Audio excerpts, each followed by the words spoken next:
que todos los jueves nos acompaña en lo que nosotros conocemos como las perspectivas de Gaby Peroso. Estaba comentando a Gaby que habíamos conversado con Carlos Paparoni, que como ustedes saben ha sido un diputado que ha investigado mucho todo el caso Saab, pero tú querías hablar un poco del tema Saab. Aunque obviamente si ustedes lo hicieron a profundidad, porque no tengo datos extras No ni te preocupes. precisos de lo que ocurrió, hay que ver cuándo va a ser esa extradición. En teoría ya es un procedimiento administrativo, Exacto. aunque la defensa ya decía que en las próximas 48 horas que se cumplen hoy iban a tratar de ver qué nuevo recurso interponían. Aquí lo importante es que, bueno, se probó que él no es ningún diplomático, que los gobiernos no pueden así a la ligera estar nombrando diplomáticos en el camino y tratar entonces así de salvar a quienes realmente son negociadores en Irán, porque hay que recordar hacia dónde iba Alex Saab, y que nada, y que el tema de la alerta de Interpol y todo lo que se dijo al final no pesa sobre este caso, porque la realidad es que hay un proceso serio y sólido que podría llevarlo a señalar a particulares e incluso podría poner en riesgo a otros países, porque él era un enviado de naciones clave en todas esas negociaciones y saber la ruta del dinero también, ¿no? Sí. Gaby, sabes que hace rato cuando conversaba con Paparoni me llamó la atención de que él decía que había otros 27, no tanto como Saab, pero había como otros 27 Saab por allí. Sí. O sea, Es wow. que el gobierno, claro, deben tener primero testaferros individuales cada uno de ellos. Y adicionalmente tú necesitas, o sea, hay un esquema de sanciones mundial en el que tú tienes que hacer una economía paralela para poder justamente saltar esas sanciones y adicionalmente suministrar un país que podía producir su leche, su gasolina, todo ahora lo tiene que importar. Entonces tienes dos figuras que antes no necesitabas en un país como Venezuela, que era próspero, y que necesitas este tipo de personajes para poder entonces subsistir. Yo le preguntaba a Carlos acerca de si esta situación, esta extradición que parece inminente, puede afectar las conversaciones en México. Gaby, ¿tú qué piensas? Mira, yo creo que seguramente con el poder que tiene Alex Saab, debe por lo menos llegado a oídos de los negociadores que él podría ser parte de las negociaciones. O sea, de las Hablábamos conversaciones, pues de lo que de se las puede hablar allí. conversaciones. Alex Saab obviamente puede ser una ficha en ese tema de negociar y de levantamiento de, no sé de procedimientos judiciales. Es muy complejo porque por ejemplo, con las sanciones individuales que hay por parte de Estados Unidos hacia funcionarios. En principio, no debería tocarse ese tema porque se trata de procedimientos del Departamento de Justicia estadounidense. Pero cuando tú lo ves en frío, la cabeza de un presidente que va a ir a una campaña electoral en el 2024 o se adelantan las elecciones, va a seguir teniendo precio. Eso es complicado, entonces capaz y Estados Unidos tiene que retroceder.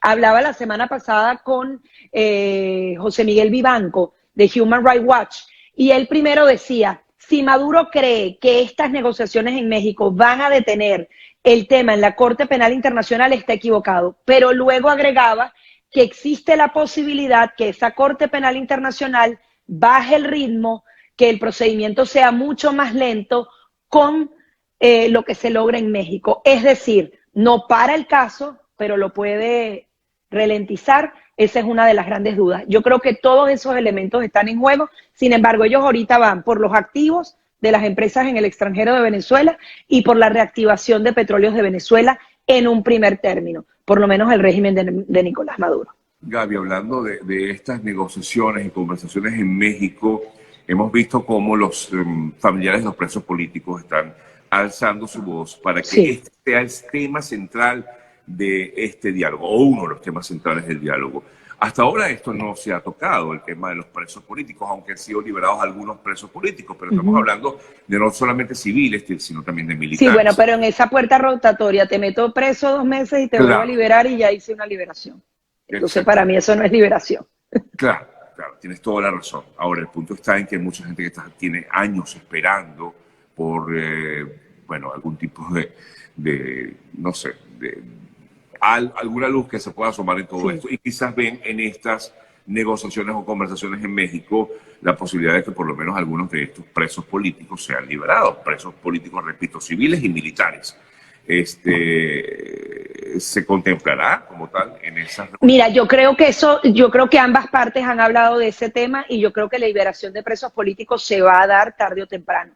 Los familiares tienen todo su derecho a presionar y está bien que estén en México porque, bueno, hay tantas cosas que discutir, por ejemplo, como el tema del Esequibo, que nos vino de sorpresa en estos acuerdos, que el tema de los presos políticos se puede dejar de lado. Entonces, la presión tiene que existir. Sin embargo, nunca se va a dar una liberación completa de esos presos políticos. Los 200, no sé cuál es la estimación que tiene actualmente el Foro Penal venezolano, no creo que sean liberados. Y el gobierno de Nicolás Maduro los va a ir liberando a conveniencia, lamentablemente, porque justamente está en sus manos. Ojalá de verdad que haya muchísima más presión con respecto a eso. A mí más bien me sorprende lo del Esequibo, a mí me llama la atención porque yo creo que lo que se quiere crear es una atmósfera de unidad.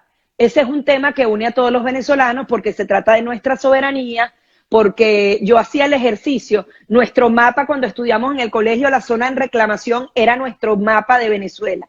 Tú actualmente pones mapa de Venezuela en internet y eso no aparece. Nuestro mapa es distinto en nuestra cabeza que como lo tiene el mundo. Pero es interesante porque mientras los venezolanos estamos unidos en torno a eso, más allá del régimen de Maduro, de la unidad, de lo que sea, para los países es incómodo. Estados Unidos, Inglaterra tienen muy buena relación con el gobierno de Guyana. Claro. Y entonces estamos hablando de esa soberanía para pelear un territorio que para otros países no lo reconocen así. Entonces, yo creo que justamente se vuelve a tratar de la retórica de Maduro de, miren, estamos dando resultados que complacen a todo el mundo. Entonces, esos acuerdos parciales son absolutamente necesarios, pero no nos pueden desviar del camino real y darnos cierta esperanza y empezar a creer, bueno, esta gente por lo menos está haciendo algunas cosas. Claro, lo que pasa es que, claro, mucha gente dice, pero que descubrieron el agua tibia, el Esequibo es nuestro, ¿sabes? Quizás... Para nosotros, pero para el mundo es al revés. Lo he leído. Pero para el mundo es al revés, o sea, Guyana ya es un gobierno que hace negocios con el mundo entero, o sea, hay una realidad que podemos verla nosotros de una manera y obviamente para nosotros va a ser nuestro territorio, pero ¿cómo lo ve el mundo? Claro. ¿Realmente los países acompañantes firmaron ese acuerdo o eso fue un acuerdo que se firmó entre Maduro y la Unidad Democrática? Esas son algunas preguntas que surgen en todo esto, pero te da un sentido de todos estamos de acuerdo con el diálogo. Y parece mentira, es construcción chiquitica, pero como ellos van, ellos tienen 2 años diciéndonos. O sea, entendiendo tu punto de vista, es como empezar con lo pequeño que nos une para luego ir buscando los claro, vas creando la confianza, pero le creas la confianza un poco del lado del régimen de Maduro, porque de alguna manera no criticas a Maduro en eso. Claro. Es bueno, tú no puedes llegar pidiendo, bueno, mira, dame la cabeza de Maduro y el otro dice, dame la cabeza de Guaidó. O sea, eso no pueden llegar pidiendo eso así. Sí, no, es imposible, pero tenemos que estar yo vuelvo, hay un párrafo fundamental en la carta que dio el embajador de Venezuela ante Estados Unidos, Carlos Vecchio, que le hace una advertencia a Noruega. Cuidado, no se dejen engañar, el mecanismo no puede estar por encima de lo que realmente se puede lograr en este diálogo. Yo entiendo que se quiere una solución, pero de verdad que tenemos que estar muy pendientes de lo que está haciendo Maduro y de todo este proceso, porque podemos perder más de lo que podamos ganar. No, claro, esta es la última oportunidad que tiene incluso la plataforma de la oposición para ganar algo de puntos. Sí. Que no los ha perdido todos. Sí, es complicado. Me gustó que Juan Guaidó condicionó el levantamiento de sanciones a unas presidenciales. Yo creo que si consigues cosas específicas y fuertes para anclar allí esos acuerdos, puedes lograr cosas con mayor presión. Me parece súper importante el documento que han dado 10 parlamentos del mundo, Estados Unidos, la Unión Europea y varios países europeos, porque bueno, primero da apoyo a la unidad democrática y hace la advertencia de Maduro, pero esto de alguna manera cohesiona todo el tema a través del Parlamento de esas naciones, porque también me preocupa que Europa se ponga a levantar sanciones y Estados Unidos no lo haga al mismo tiempo. O sea, ojalá que todo sea concertado para que siga teniendo el mismo efecto, porque si Europa levanta por aquí, más pierden efecto las sanciones de Estados Unidos y menos les interesa negociar. O sea que todos vayan agarrados ahí de la mano para realmente presionar al régimen de Nicolás Maduro, que es lo único que queda, presionarlo con sanciones. Tú hablabas de estas reuniones en las cuales pues el Comité de Exteriores del Senado americano, del norteamericano, perdón, de los gobiernos de Reino Unido, Alemania, ¿no? Y, bueno, sí, Dinamarca, el Parlamento Europeo, sí, al final son 10 instancias del mundo muy importantes que están respaldando esta negociación. A favor de la negociación y ven con buenos ojos lo que se ha planteado en este momento. Sí. O sea que es como darle un aliciente a todo lo que se está tratando allí. Claro, Bueno, por un lado apoyas, pero por otro estás yendo a la mesa unido. Estados Unidos y Europa no necesariamente estaban unidos el año pasado. Entonces, si van unidos y ellos son los que realmente tienen fichas para jugar con fuerza, o sea, Canadá, Europa y Estados Unidos son fundamentales en el tema de la negociación porque son los únicos que tienen algo que ofrecer a Maduro. Esa es una realidad. Si trabajan en conjunto, hay más fortaleza. Entonces, son aquí puntos. Te preguntan qué gana Noruega con toda esta negociación. Noruega, históricamente, uno de sus papeles fundamentales en el mundo, cada país busca como su espacio de liderazgo y ellos son expertos en el tema de la negociación.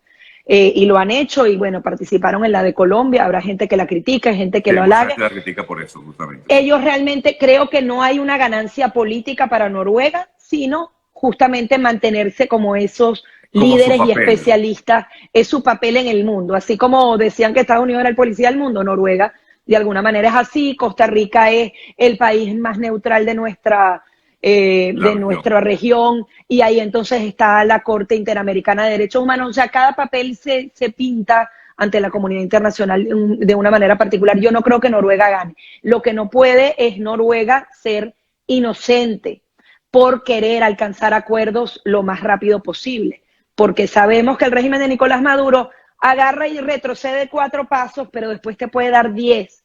Entonces, retroceden 4 pasos, la comunidad... Vecchio, de la cual comentaba, ¿no? Claro, sí, o sea, no podemos suavizarnos en ningún momento ni descuidarnos, porque ellos son capaces de retroceder mucho y decir, sí, elecciones, vamos a adelantar, hagan el referéndum revocatorio, pero tenemos a 6 millones según la ONU, fuera del país. Si son 6 millones según la ONU, Sergio, esos son 7 u 8 millones. O sea, capaz y son 6 millones de votos. ¿Cuántos votos se consiguen en unas elecciones presidenciales en Venezuela? Alrededor de eso. Sí, entonces, pueden hacer el revocatorio, o sea, ellos pueden jugársela de hacer el revocatorio, de meterle dinero como locos a esa campaña, de que la oposición no se ponga de acuerdo cuál es el candidato y el referéndum. Bueno, ahí no habría candidato, pero el referéndum se podría perder. Imagínate el nivel de desilusión que podrían tener los venezolanos. O la desilusión que les puede tocar ahorita aquí en las elecciones regionales. Vamos a las regionales y gana la mayoría de las cosas el chavismo porque tiene maquinaria, porque sí, porque tienen la trampa, porque no hay todavía unas garantías de limpieza y cómo eso vuelve a bajar el venezolano. Entonces, no necesariamente que digan elecciones, liberación de presos políticos, significa que ellos están cumpliendo de veras, porque lo pueden revertir así. Para que tú reviertas y vuelvas a sancionar, imagínate los lapsos para que eso se cumpla. Le levantan las sanciones y después se las vas a volver a imponer inmediatamente. Ellos sí inmediatamente pueden volver a tener presos políticos y seguir violando los derechos humanos. Así es. Gaby, hablando de esos 6 millones de venezolanos en el mundo, lo comentábamos al principio del programa, de esta cifra... El 20% de nuestra población, Sergio, exacto. 20%. Y además nuestra población productiva, porque aquí lamentablemente la mayoría de los que se van son los jóvenes, son los profesionales, la gente que construye un país se fue. Y esos niños que se van con esas familias que justamente eran el futuro del país. La gente más preparada se está yendo del país y es lamentable. Se quedan los que tienen que depender del Estado, los que se acostumbraron a una bolsa CLAP. Entonces va más allá, no es un 20%, podría hablarse de un 40%, obviamente no sé en cálculos, pero un 40% de los cerebros y de la materia prima que construye un país, la que se nos fue. Yo estaba leyendo cuando comentaba la noticia de cuántos estamos regados en el mundo y me llamó la atención que incluso hasta en países de África estamos. Sí, ¿no? Bueno, es que estamos en impresionante. todo el mundo. Yo que tengo la oportunidad de hacer este tipo de conexiones, veo que hay gente me Es responde impresionante. de el rincón que tú menos te imaginas, ahí está un venezolano por lo menos, ¿no? Sí.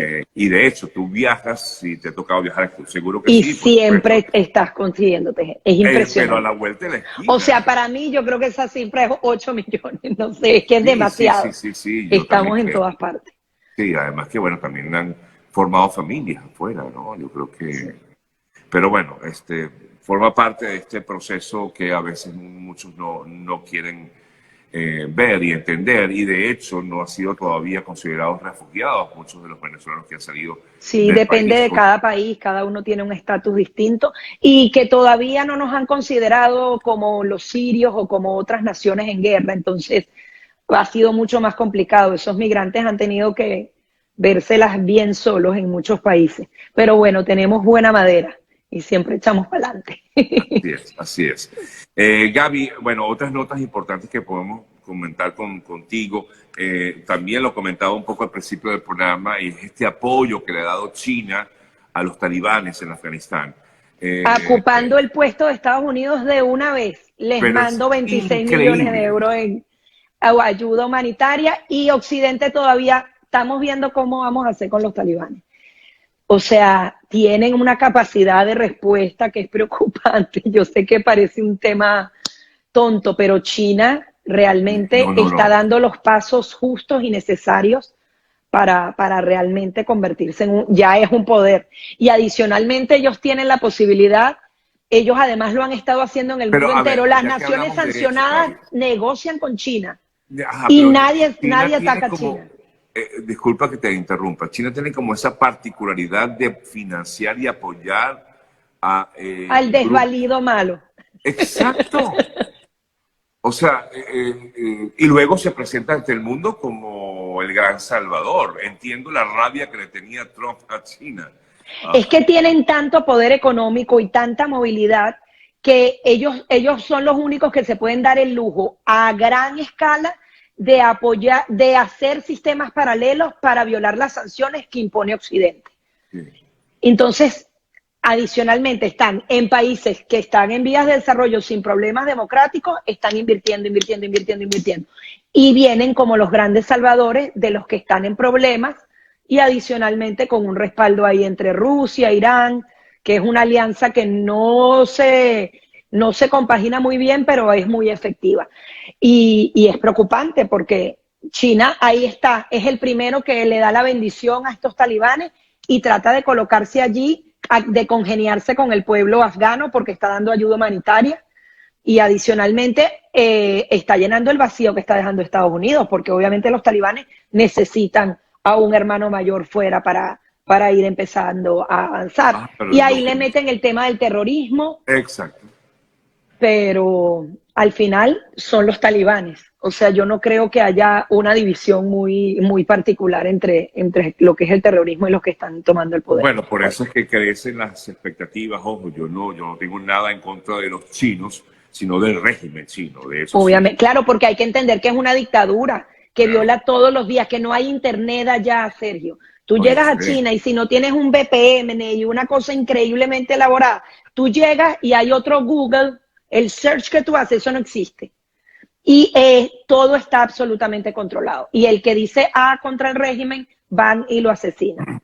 Entonces, pero al mundo como que Sí, se le sí, sí. olvidó porque tienen mucha plata, pues. El Además que controlan, hermano abusador que tiene tanta plata que mejor no nos metemos con él. no, es que además que, como tú comentabas, controlan todo, controlan internet, controlan absolutamente todo, incluso hasta los contenidos de las televisoras. Veía hace unos días, lo comentaba aquí en el Totalmente. programa, que estaban controlando incluso la manera en que se vestían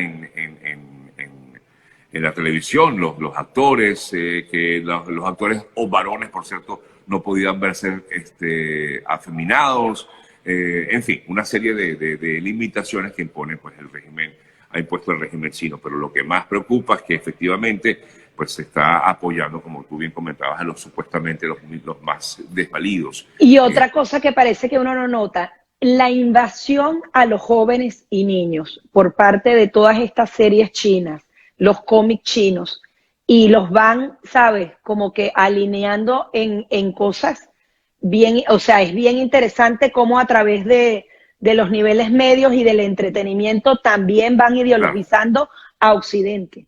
Y eso también hay que tomarlo en cuenta. O sea, la influencia que puede tener en nuestros hijos todo el tema chino es impresionante.